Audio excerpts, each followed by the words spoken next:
journal vous est offert par le FPI, Fonds de promotion de l'industrie, votre partenaire privilégié pour la réussite de vos projets.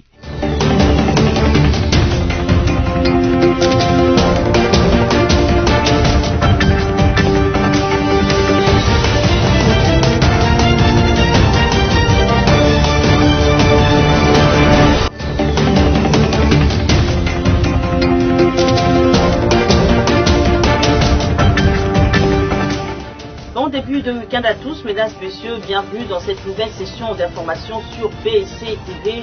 Au sommaire de cette édition, le gouvernement Ilunkamba sera investi mardi 3 septembre, sauf imprévu. C'est l'annonce du secrétaire général de l'Union pour la démocratie et les progrès sociaux, Augustin Kabouya, à l'occasion de la présentation des membres de son parti nommés ministres. Et puis, mise au point de l'église de Jésus-Christ sur la terre par son envoyé Simon Kimbangu, secteur Congo central, sur l'affaire du viol de sa fidèle au gouvernorat de la province. L'église kimbanguiste rejette toute responsabilité, déclarant qu'elle a prétendu violer travail pour son compte propre au gouvernorat. Enfin, un soulagement pour les enseignants congolais, ils toucheront le premier palier de leur salaire réajusté à partir du mois d'octobre de l'année en cours. Bonsoir et bienvenue dans ce journal. Le gouvernement Ilunkamba sera investi le mardi 3 septembre prochain. Cette affirmation est du secrétaire général de l'Union pour la démocratie et le progrès social, UDPS en sigle, Augustin Kabouya. Il a dit lors de la présentation de ministre de l'UDPS à la base le jeudi 29 août 2019 à Kinshasa. Liévin Luzolo était présent pour le compte de BSC TV. Suivez. C'est à la 10e rue Limité, siège du parti présidentiel, que la nouvelle a été donnée le jeudi 29 août. L'investiture de ce gouvernement est prévue le mardi prochain. Soyons tous là-bas et que tous s'habillent en blanc, a déclaré devant les militants de l'UDPS Augustin Kabouya, secrétaire général de l'UDPS, lors de la cérémonie de la présentation des ministres de son parti. Il est à signaler que dans cette équipe gouvernementale, qui compte 66 membres, 15 viennent du rang de l'UDPS et ses alliés. Le parti du chef de l'État contrôle notamment le très stratégique ministère de l'Intérieur ainsi que les affaires étrangères. Prenant la parole à son tour, Jean-Marc Kaboun, président intérimaire de l'Union pour la démocratie et les progrès sociaux, qui a présenté les nouveaux ministres UDPS à la base, a appelé ces derniers à mieux travailler pour honorer la mémoire de Tian Tshisekedi. Vous êtes les ambassadeurs de l'UDPS au gouvernement. Vous avez la responsabilité d'honorer les chefs de l'État et d'honorer la mémoire de Tian Tshisekedi. Il faut aussi honorer nos 37 ans de lutte. Donc, vous n'avez pas droit à l'erreur, a insisté Jean-Marc Kaboun. Suite au présumé viol de l'assistante du gouverneur de la province du Congo central, les députés nationaux originaires de la dite province projettent de manifester leur indignation le samedi 31 août 2019 à travers une marche pour demander la démission immédiate du gouverneur Atou Matubwana et de son vice-gouverneur Justin Luemba Makosso, présumé violeur. Placide Kieselo pour le détail. Les députés nationaux originaires de la province du Congo central descendront dans la rue ce samedi 31 août 2019 à Matadi pour dénoncer l'humiliation subie par les fils et filles de cette partie du pays. Humiliation causée, selon ces députés, par la présumée tentative de viol dans laquelle serait impliqué le vice-gouverneur Justin Luemba Makosso. La marche partira de la place Les Copains et aura comme point de chute les sièges de l'Assemblée provinciale du Congo central. Pour se conformer à la loi, ces élus nationaux ont adressé une correspondance au gouverneur ce jeudi 29 août 2019. Dans l'esprit de ces élus, l'objectif visé est celui de solliciter, entre autres, la mise à l'écart du numéro 1 de l'Agence nationale de renseignement du Congo central, la poursuite judiciaire à l'encontre de l'agent de la police nationale congolaise qui a porté atteinte à l'intégrité physique du vice-gouverneur et la démission ou la révocation du gouverneur et de son vice-gouverneur par le président de la République. Ils évoquent à ces propos l'article 198 de la Constitution. Restons dans le même registre, l'église de Jésus-Christ sur la terre, par son envoyé Simon Kimbangu, secteur du Congo central, a fait une mise au point sur l'affaire du viol dans l'intérieur du gouvernorat de la province du Congo central. Dans une déclaration, le représentant de l'église kimbanguiste rejette toute responsabilité. Suivez. L'affaire du viol dans le gouvernorat de la province du Congo central continue de faire parler d'elle. La dernière réaction enregistrée est celle de l'église kimbanguiste du Congo central qui a déclaré ne pas être impliquée dans cette histoire car elle est apolitique. Et d'ajouter que Mimi Mouita Anketa, présumée victime, a obtenu le travail d'assistante du gouverneur de la province sans recommandation de l'église mais par ses propres relations. Comme chaque personne, dans la vie, après un certain âge ou après ses études, cherche à s'organiser pour son avenir. Elle cherche du travail, elle peut être croyante comme païenne, croyante de n'importe quelle confession religieuse, selon sa foi. C'est le cas de mademoiselle Mimi Mouita Anketa, qui avait trouvé mieux au gouvernorat du Congo central pour gagner sa vie, a été engagée comme assistante du gouverneur du Congo central. Cette dernière n'était pas porteuse d'une quelconque recommandation, mais plutôt par ses relations personnelles, son influence et son savoir-faire a fait qu'elle soit retenue pour servir sa patrie. Pour terminer, l'Église de Jésus-Christ sur la terre par son envoyé spécial Simon Kimbangu affirme qu'elle est fondée sur la non-violence, l'amour du prochain et elle est gardienne de la bonne moralité et de bonnes mœurs. Parlons éducation. Dans ce journal, les enseignants de la République démocratique du Congo vont toucher le premier palier de leur salaire réajusté à partir du mois d'octobre de cette année. La confirmation a été donnée par le secrétaire général de l'enseignement primaire, secondaire et professionnel, Jean-Marie Mangombe. Ce reportage porte les griffes de Placide Kiesé. C'est confirmé. Les enseignants de la République démocratique du Congo toucheront les premiers paliers de leur salaire réajusté à partir du mois d'octobre de cette année. L'information a été rendue publique par le secrétaire général de l'enseignement primaire, secondaire et professionnel, Jean-Marie Mangombe, à travers sa lettre du 27 août 2019. Cette mesure, explique-t-il, intervient pour concrétiser la gratuité de l'enseignement des bases au cycle primaire pour l'année scolaire 2019-2020. Dans la même logique, indique les documents précités, les établissements publics d'enseignement primaire et le bureau gestionnaire bénéficieront des allocations des logements et des frais de fonctionnement réajustés. Notons que 2,6 milliards de dollars américains et les montants estimés pour garantir la gratuité de l'enseignement au niveau primaire dès la prochaine rentrée scolaire. Tout à fait autre chose. Dans ce journal, 16 criminels ont été présentés à la presse locale des Djougou dans la province de l'Ituri. Ces hors-la-loi sont poursuivis pour rébellion, participation au mouvement insurrectionnel, meurtre, détention illégale d'armes de guerre et assassinat. Suivez le détail dans ce reportage de nos confrères de Bounia. Ils sont au total 16, les assaillants capturés et présentés le week-end dernier à la presse locale de la province de l'Ituri.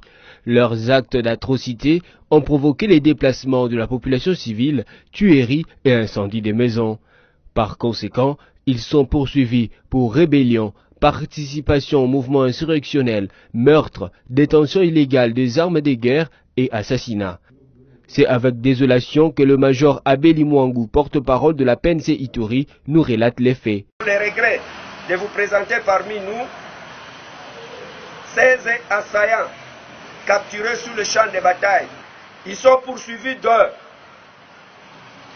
participation au mouvement insurrectionnel, rébellion, meurtre, assassinat, détention illégale d'armes et munitions de guerre, pillage, incendie des maisons.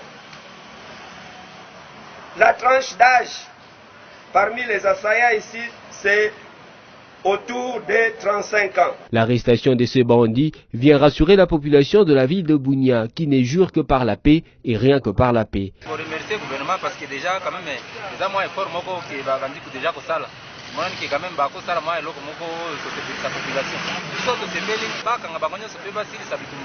Retenez qu'à son passage à Bunia, le chef de l'État Félix-Antoine Tshisekedi avait promis de mettre tout en œuvre pour éradiquer les groupes armés opérationnels dans cette province.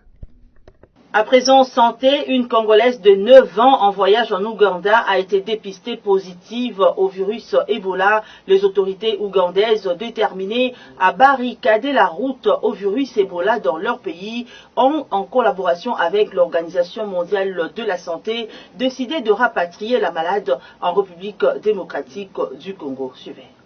Le ministère ougandais de la Santé a annoncé le rapatriement de la jeune fille de 9 ans en RDC qui a été dépistée positive au test des diagnostics de la maladie à virus Ebola en Ouganda jeudi 29 août. Ce cas a été importé de la RDC et a été enregistré dans la localité de Bouera, située dans le district de Kassissé à 472 km de Kampala.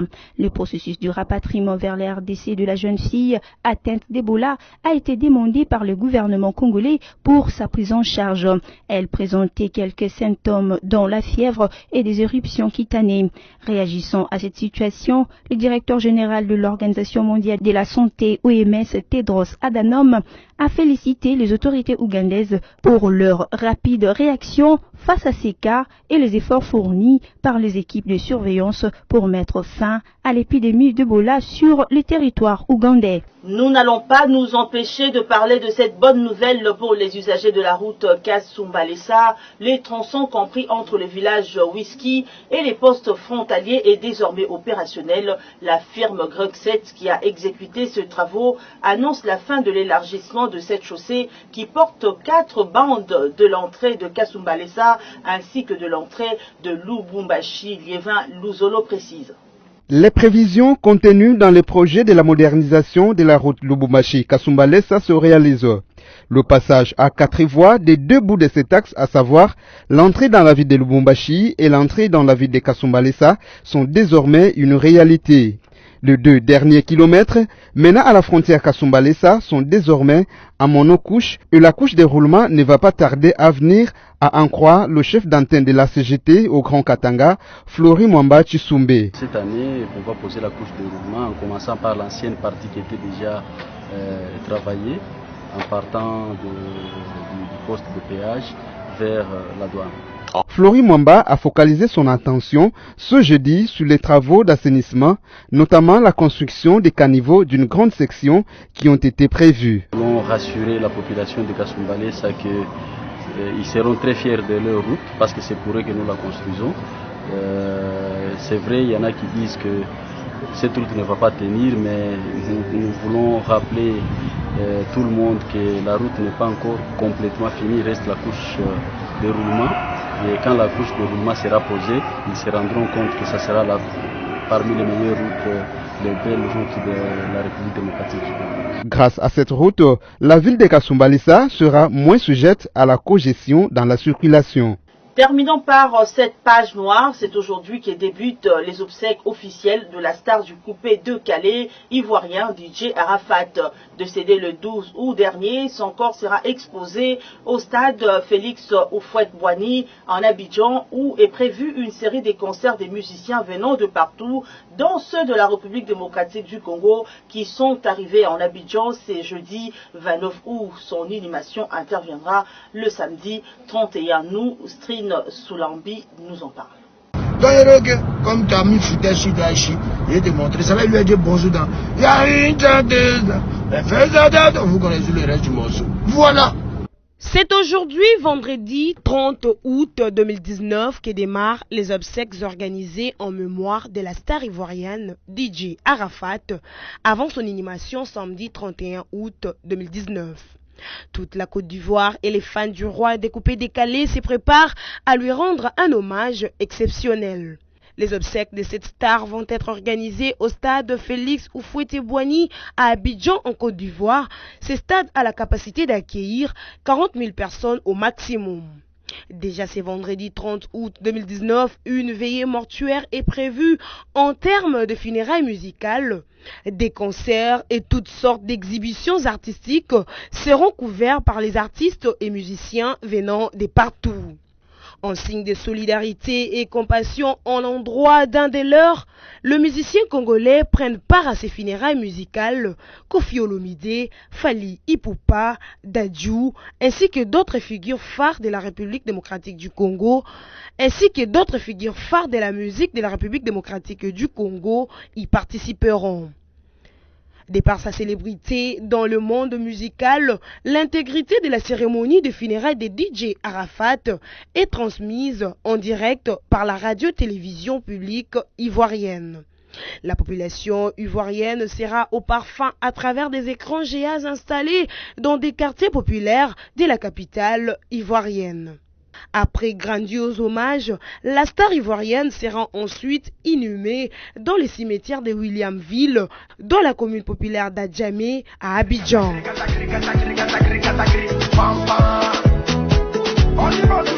Que l'âme de DJ Arafat repose en paix, mesdames et messieurs, ainsi s'achève ce journal, mais avant de vous quitter, voici le rappel du titre.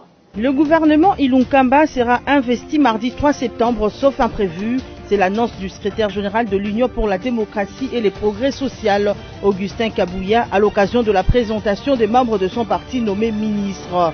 Et puis, mise au point de l'église de Jésus-Christ sur la terre par son envoyé Simon Kimbangu, secteur Congo central, sur l'affaire du viol de sa fidèle au gouvernorat de la province. L'église kimbanguiste rejette toute responsabilité, déclarant qu'elle a prétendu violer travail pour son compte propre au gouvernorat.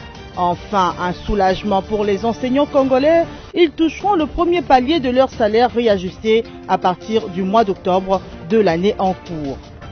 Tout est bien, qui finit bien. Merci à vous tous de nous avoir regardés à Brazzaville, à Kinshasa et partout. Restez branchés sur BIC TV car juste après nous, vous allez lire la presse en ligne parue. C'est vendredi 30 août 2019 avec Placide Kesselo. Nous vous disons au revoir et à la prochaine.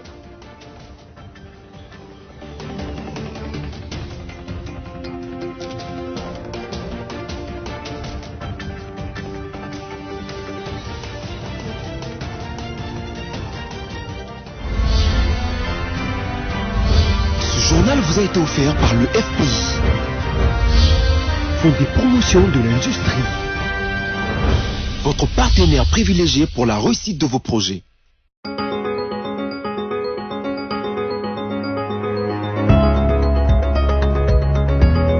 Bienvenue à tous à cette lecture des journaux en ligne sélectionnés pour vous sur BC TV. Gratuité de l'enseignement des bases, Kintambo Bandalungwa, les écoles publiques et conventionnées obtempèrent. C'est avec ce titre de forum des SAS.cd que nous ouvrons cette revue de presse. Les écoles publiques conventionnées de la ville de Kinshasa, à l'instar de celles d'autres agglomérations du pays, n'ont pas d'autre choix que de se conformer à la décision portant gratuité de l'enseignement des bases prise par le gouvernement. Cas des établissements de commis de Kintambo et Bandalungwa inondés hier jeudi 29 août par les parents, tuteurs et élèves.